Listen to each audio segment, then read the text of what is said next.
I think it's worth it. I think it's worth to have a cost of, unfortunately, some gun deaths every single year so that we can have the Second Amendment to protect our other God-given rights. That's Charlie Kirk admitting that there is endless gun violence in the country, but feeling pretty okay about it. Because it's just, the collateral damage that comes along with being able to maintain our Second Amendment rights. So Charlie can have his toys. And sure, there are some school shootings that kill children, people taking their own lives with guns that are easily available. But again, who cares about human lives, right? Except the script seems to change quite a bit, Waz, whenever they're talking about taking rights away from women, when it comes to taking their autonomy away, agency over their own bodies. Then all of a sudden they pretend like they care about human lives. Interesting. Yeah, they're constantly, these guys, a guy like Charlie Kirk is constantly talking out of both sides of his mouth. We know that, but it's interesting only in the sense that they're saying the quiet part loud. Although I don't know how you could come away thinking anything else, that they see deaths of children as sort of the eggs that get broken to make their quote unquote freedom omelet. Essentially, that's just how they see it. This is collateral for their freedom to overcompensate with guns. That's been the case. And what I would tell people too, it's not even just the mass and the school shootings, which are absolutely horrible. Overwhelmingly, gun deaths in America are just petty squabbles between people who know each other over a card game, a lover's quarrel, all kinds of mundane, everyday issues. Road rage. Road rage turn into death because we have so many guns on the streets. It's really terrible, honestly. One time when I was visiting family in Florida, a family member was telling us about their neighbor who happened to be walking their dog. The dog did his business on a neighbor's lawn. They were gonna pick it up, but the neighbor got shot before they could do so by the homeowner. Oh my God. So when you say mundane issues leading to gun violence, you're absolutely right about that. The stories that we cover end up being the mass shootings because if we covered every ridiculous, random shooting over mundane nonsense, that's all we would be talking about, and the show would need to be much longer than 2 hours. Well, and I just want to say this one last thing. The reason why I bring it up is because the right is always going to paint these mass shooters as, this unhinged mental health, this person went crazy. Well, when the reality is most people are not crazy when they kill people. Like overwhelmingly, it's just people that feel angry about something. They didn't go crazy. They're not suffering from some mental health disorder. They're in their right minds and they just kill somebody. Like that's just the fact of the matter. You don't have to be quote unquote crazy as the right wing would like people to think. The other thing I found really interesting about what Charlie Kirk said in that video was at the tail end, he said something along the lines of, I'm paraphrasing here, but you can rewind and watch it. He says something along the lines of, so we can protect our Second Amendment rights, which helps us protect all our other rights.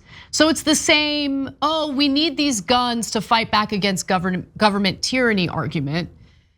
To which I say, do you really think, Charlie Kirk, that you can beat the government with your weapons? Even with the insane weapons that Americans are easily able to obtain today, do you know how easy it would be to drone strike you? Ask Obama. He did it to an American citizen under his watch. Not in the United States, but an American citizen that was suspected of terrorism abroad. But it was still an American citizen who had constitutional rights and should have seen his day in court, but he didn't. And so, when you consider the kind of weaponry the United States military has, are we really having a conversation about an armed militia succeeding in fighting back against the government? It's so clownish and so ridiculous. Besides which, I'm not even anti-gun, I'm not. But I believe in common sense regulation. But they want none of it, 0%. Let's talk about the Brady organization. They are working to try to stop the epidemic of gun violence. And they looked into gun-related deaths from the CDC between 2015 and 2019 to establish a 5-year average of firearm-related fatalities. So let's take a look at this graphic because it'll give you a sense of just how many people are shot every year and how many fatalities on average we're dealing with every year. So on average, about 115,551 Americans get shot every year. Of those, about 38,825 die. Another 76,725 are injured.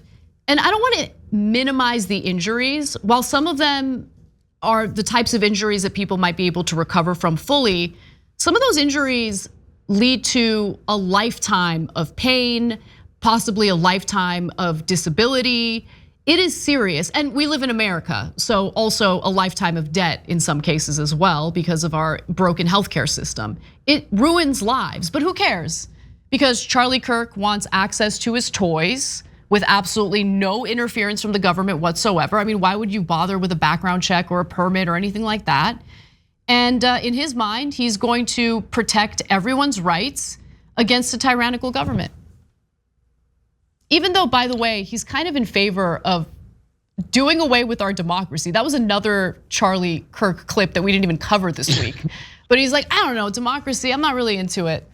I mean, why do you want to be ruled by the masses? You know, the desires of the masses. Democracy, let's throw it out. Also, I need my guns to protect democracy. Okay. And by the way, I'm pretty sure I have this right. When Barry was asked at the time about killing that dude and his dad via drone strike over in the Middle East, they asked him, like, would he take drone striking an American citizen on American soil off the table, and he wouldn't. This is not something they're opposed to. Like, so this idea that you're gonna get, you know, your little pea shooter and take on the government is an absurdity. We're way past that point. Anwar al-Awlaki was the name of the US citizen that was assassinated without any trial, any due process. And then after that, his 16-year-old son was also assassinated by a drone strike. But anyway, I'm sure that Charlie, with his guns, would be able to withstand that kind of military weaponry. Should we be dealing with the tyrannical government? It's just insane. We do have a few more clips. Let's go to the next one. Having an armed citizenry comes with a price. Wow. And that is part of liberty. Wow. Driving comes with a price. 50,000 people die on the road every year. Wow. That's a price. You get rid of driving, you'd have 50,000 less auto fatalities. But we have decided that the benefit of driving, speed, accessibility, mobility, having products, services, is worth the cost of 50,000 people dying on the road. Wow. So we need to be very clear that you're not going to get gun deaths to zero. It will not happen. Right. You can significantly reduce them through having more fathers in the home, yes, by having more armed guards in front of schools. Yes. We should have an honest and clear reductionist view of gun violence, but we should not have a utopian one. You will never live in a society when you have an armed citizenry and you won't have a single gun death. You know, it's interesting that he brought up driving and how, yes, there are fatalities every year related to driving, sometimes due to a drunk driver, sometimes due to just an accident. But imagine what the numbers would be like if we didn't, you know, have regulations pertaining to driving.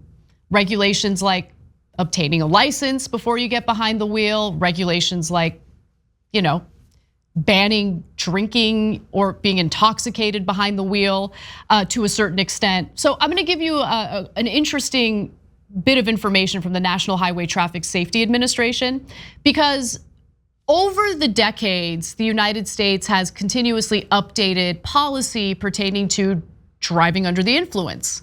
In fact, the first drunk driving law passed in the United States back in 1910, but it's obviously gotten much better and a little more refined since then.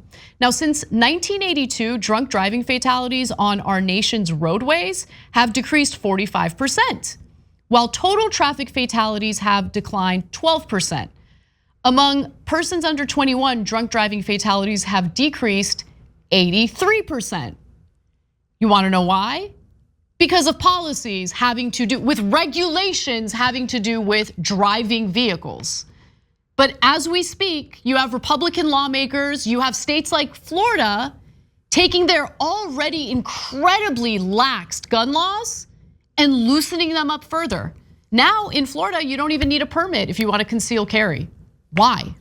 I mean, how does that make any sense?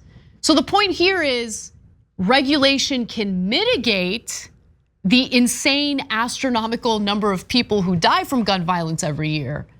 But Charlie Kirk can't have that because God forbid you might have to go through a background check. God forbid you can't just buy a gun without a background check at a gun show. It's so ridiculous, it's so infuriating. And it just really does show that anytime you hear someone like Charlie Kirk pretend like they need to strip women of their reproductive rights, it's because they care about human lives. They don't care about human lives at all. Charlie Kirk just made that very clear in the videos we showed you. Any final words on this, Waz? Yeah, you bring up one of the most regulated parts of our lives, which is driving, which of course you have to get a license. The minute you get a car, you have to register it. You have to get insurance because God forbid you crash into somebody.